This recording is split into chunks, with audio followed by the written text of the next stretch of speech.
What if I told you that the world's very first great civilization was basically run by a piece of software? Not on a computer, of course, but in the minds of its people. Today, we are going to decode the Sumerian Me, the invisible operating system that powered ancient Mesopotamia. I mean, think about it. How do you actually build a civilization from the ground up? It's not just about bricks and mortar, right? Before you can do anything, you need a shared blueprint, a common set of rules that everybody just gets. In other words, you need a civilizational operating system. Well, 5,000 years ago, down in the Fertile Crescent, the Sumerians, who called themselves the Black-Headed People, they cracked the code. They developed a societal blueprint so powerful, so effective, that its core programming would end up influencing civilizations for thousands of years to come. So, how did this whole thing work? We're going to break it down. We'll look at the core civilizational software itself, then the gods' operating system, how they ran the city-state, the divine icons and protocols they used, and finally, the eventual system crash and what it left behind. Okay, so at the absolute heart of Sumerian civilization is this single, incredibly powerful idea, a concept they called the Me. And honestly, understanding this is the key to unlocking their entire world. So what in the world were the Me? Well, the best way to think of them is like divine lines of code. These were the fundamental programs that literally ran Sumerian society. Handed down from the gods, these principles governed everything, and I mean everything, from huge concepts like justice and kingship all the way down to the practical skills of farming and even brewing beer. The Me were the software that made their world work. All right, so now that we get the software, let's talk about the programmers, the gods. Because for the Sumerians, the relationship between humans and the divine was the absolute central feature of their worldview. And it all boils down to this one belief. This right here was the central processing unit of their entire civilization. Humans exist to serve the gods. That's it. Every single aspect of their society, their art, their politics, you name it, was built on top of this one powerful idea. The Sumerians imagined their gods as powerful, human-like beings, each with their own distinct personalities and jobs. They weren't just abstract forces.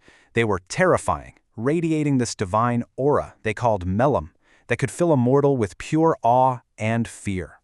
So this brings up a really fascinating technical problem. If the gods were supposed to live in temples on Earth, how exactly did you convince a cosmic being to inhabit a physical statue? Well, the Sumerians, they had a solution for that, a divine installation protocol.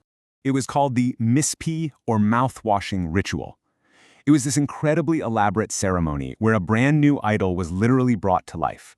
The key moment was the ritual washing of its mouth, which basically activated the statue, letting it speak, eat, and drink. Through this process, a piece of wood or stone became the living, breathing embodiment of a god. So, okay, the gods are now installed in their temples. They're online. But how did that divine presence actually translate into a society that worked? What were the social apps that ran the Sumerian city-state day to day? The basic social module, the fundamental building block, was the or household.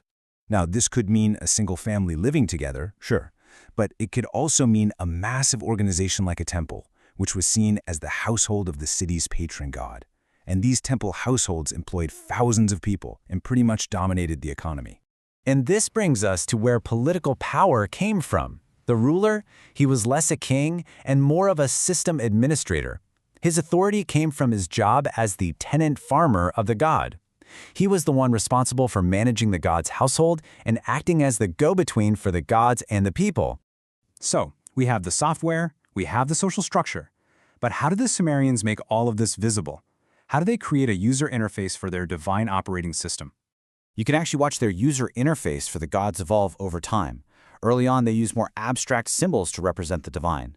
But later, they started showing their gods in human form, creating a much more personal and interactive experience. You could say it was a major upgrade in their religious software. And these divine icons were not just for decoration.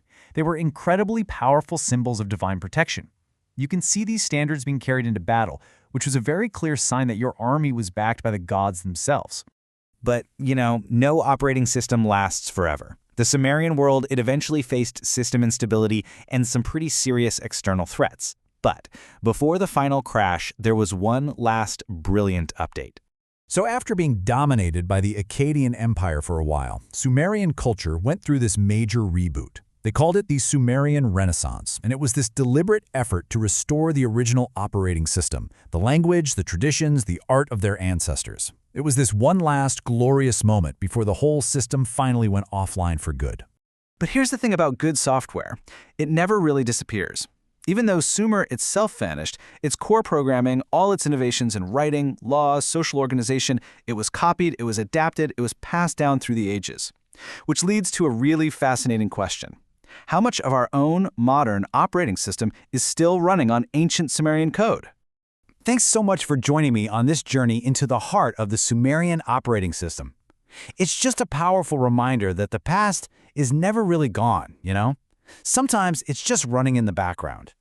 Hey, if you enjoyed this deep dive, please do me a favor and hit that like button. And of course, subscribe for more explainers that try to decode the world around us. See you in the next one.